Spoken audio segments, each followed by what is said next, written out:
Okay, the rise in the cost of doing business is obviously very topical. There's a lot of small businesses who probably felt a degree, probably a little unloved by the government when it came around to the budget cycle this year. A lot of heavy lobbying going on for small businesses to have their voice heard about, you know, it's becoming increasingly difficult, I suppose, to keep a small business afloat with the flurry of costs that are coming down the line. And I'm not sure that the budget this year really did much to address that. Just to tie it into some of the stats that we're seeing, we've commissioned at the Institute a survey of small businesses earlier this year, where 90%, and this won't come as a surprise to anyone, but 90% of respondents say labour costs are the single biggest operating costs that they're facing, with a further 90% saying that these have increased over the past year. And I think importantly, 88% of respondents, so another huge majority, are saying that businesses were not adequately consulted by government when developing new labour market regulations. Okay, so the theme here is we're not being listened to, and it's getting very costly to run the small business. No, absolutely, completely agree. And that was, the biggest output of our research was that labour costs in particular are a big drain on resources, and they're a real prohibitor to future growth. So I think a lot of small business after the budget disappointment were looking to these manifestos for a little bit of hope. I mean, we'll go through that in a second, and there are pockets of hope in some of the manifestos, some more than others. So, if we turn to Fine Gael, for example. So like Fine Gael, I spent a lot of time, I suppose, in the run-up to the budget, but also in the current election season, saying that we're hearing business. You're front and centre of our minds, and we're going to address these issues that you're facing. Now, I will say I have gone through their manifesto in detail. I did have to get to page 100 before I get to the section on small businesses. So take from that what you will, but there is a 3-point package for business mentioned in the manifesto. Firstly, a temporary PRSI rebate for small businesses, a VAT rate reduction. They're getting rid of the 9% VAT rate. They're replacing it with an 11% rate for food, catering, entertainment and hairdressing. And there's also an announcement for a new energy cost grant scheme for business. So, there's a lot there. The PRSI rebate will probably be welcome news to businesses. That was something that a majority of respondents in our own survey said would really help with helping the bottom line. I suppose on the energy cost grant scheme, we've seen something like this, these kind of piecemeal interventions in the past year, like the temporary business energy support scheme, even the increased cost of doing business scheme.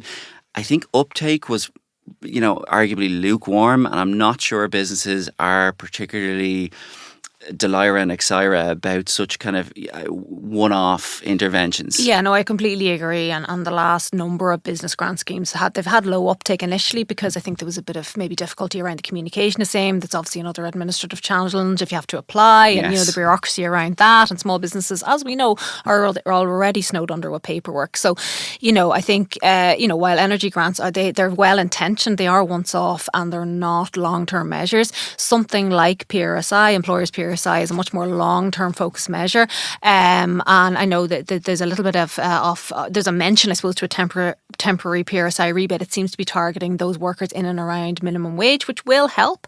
And look, we all know the 9% VAT rate was a huge debate coming up to the budget. We all saw the yellow signs and the yellow T-shirts that were in the restaurants and cafes. That rate did not come off, and I'd imagine Fine Gael probably saw that as a little bit of a loss to them. They are proposing an 11% rate, but they're actually narrowing the cohort of businesses that will be impacted that. So it seems that hospitality will be more cafes, restaurants, as opposed to the hotel sector, if I understand the manifesto correctly. Yeah, absolutely. And I think another important piece that might be a little surprising to small businesses is that, firstly, just to say, there is, from our gauge of businesses, broad-based support for the labour market regulations that have been brought in the last year or so. In principle, they're viewed quite positively. The issue for small businesses is the timing of their introduction, that they're all being brought in at once at a particularly difficult time for businesses. And I think the manifestos across the board, actually, but certainly in Fine Gael, Fianna Fáil's, Sinn Féin's, are relatively silent on any kind of potential deferral or delay or postponement of their introduction, which ultimately may not be good news for small businesses. No, and it kind of goes against this SME test that Fine Gael have been quite vocal about. It's now called the Enhanced SME test. And what that is that you think small when you before you introduce legislation, that you consult appropriately with small business and you think of them in terms of the timing and the amount that they can take on their plate. So it's a little bit contrary to that. Now, Fine Gael do talk about their recommitment to the SME test in the manifesto. How that will actually manifest, the detail just isn't there. They do talk about this action plan for competitiveness, where they'll look at wage policy, tax policy, education and training, energy policy in a combined sense, which is positive. Yeah. I suppose what we would like to see is a focus on costs. Yeah. And I think there was some mention maybe of doing some review of costs and engaging with small business on that. And that, I think, is what's needed. And that's something that we as the Institute have been calling for a number of years now, is that when you are thinking about bringing in a new regulation that will impact small business in particular, that you have appropriate consultation, because we've seen things come in recent years like enhanced reporting for employers. And that was one thing that came in without any prior consultation and has caused difficulties for already burdened small business. And while we understand the policy rationale for it, it's just things like that you'd like to think that there'd be a better consultation process on that. Yeah, absolutely. And I suppose just to take a quick look at what else the parties are saying, Fianna Fáil have come in with a suggestion to reduce employers' PRSI by 1.5% for minimum wage workers. Now, we might as well just take a moment. I know the genesis of that idea, so do you. It came from us, we're proud to say. Do you want to talk a little bit about that? Yeah, this was something that did come from us. So I suppose we were thinking about the introduction of auto-enrolment, which is now due to come in September 2025, and that's going to cost employers 1.5%. So we were kind of coming up with innovative ways to reduce the employers' PRSI bill that wouldn't absolutely break the state. So what we suggested to all the parties was that you would take employers' PRSI, reduce it by the 1.5% that it's going to cost them for auto-enrolment, just to give them some sort of cash flow break. Because the scheme is mandatory. Every employee is going to have to be enrolled once they earn a certain level, 20,000 I think it is. And that's what we estimate that's going to cost around 63, 65 million based on minimum wage workers. Which in the scheme of things, we should say about some of the spending commitments we're seeing here is relatively on the low side by comparison to what the other measures the parties are committing to. So it's modest ask in terms of an exchequer outgoing to actually meaningfully help businesses. So I think there'd be broad-based support if we actually saw that feature in a programme for government in a couple of months' time. Absolutely, because what it is doing, so we were suggesting that it targets the minimum wage cohort, these are the people that will be brought into auto-enrolment. So I think it is really, really positive.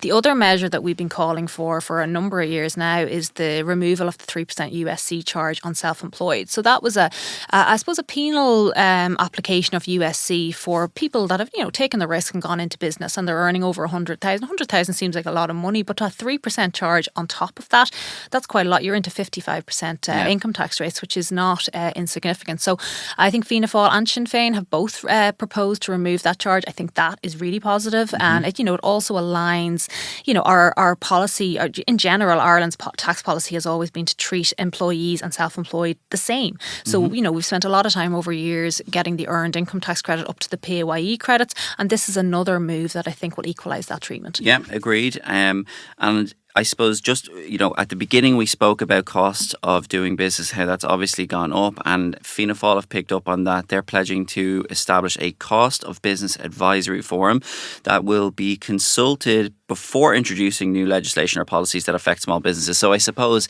in short, that's really the enhanced SME test that Fine Gael are committing to, but in the form of an advisory forum. So both parties are very cognizant of those issues. On the Sinn Féin front, they're committing to a 3-year PRSI rebate for businesses who are, this is a quote, businesses who are hardest hit by increases in the minimum wage. So similar theme there we're seeing on PRSI reductions for employers who are taking on minimum wage workers. Now, just on the 9% VAT rate, Sinn Féin have committed to reinstating the 9% VAT rate for cafes, restaurants and hairdressers, but notably not for hotels. They said they've benefited enough and that they will not extend the 9% VAT rate to hotels. So if you are a business owner who's running a hotel, unfortunately you won't stand to benefit from that. They're also advocating for the expansion of state agencies like Enterprise Ireland and LEOs. And I suppose this is important as well, access to finance. Small businesses are really struggling to access finance. Sinn Féin have addressed this and said that they're going to commit to greater funding for Microfinance Ireland and the Strategic Banking Corporation of Ireland, improve their funding scheme so that small businesses can access flexible credit. That's a positive on the funding front. And just to loop back to Fine Gael, I think we've talked a lot about businesses who are in operation at the moment. But if you're a startup, a lot of commentary on that as well. Yeah, and Fine Gael in particular have highlighted this, that they want to set up a campus for startups, which is really positive, because we know that Ireland is a nation of innovators. We have our tax system, which facilitates a lot of innovation. It's not always possible, I suppose, to scale and grow at the speed of maybe other EU counterparts. And, there has been a lot of dialogue in recent months as to how we can do that. We had a consultation on the share remuneration to try and see if there's something that we could do around that. But I think, as you say, the key crux of the problem here is access to funding. So there are some measures included in the Fine Gael manifesto to address that. They want to set up some type of private venture fund to enable startups to access finance more quickly. The idea of a national campus seems appealing, and I think they were one of the only parties that really had a lot of focus on startups, which is very positive to see. They also talked a little bit about reducing the capital gains tax rates, which at the moment stand at 33%. Us as an institute believe that those rates should come down to facilitate investment. So yeah, it was positive to see that in the Fine Gael manifesto.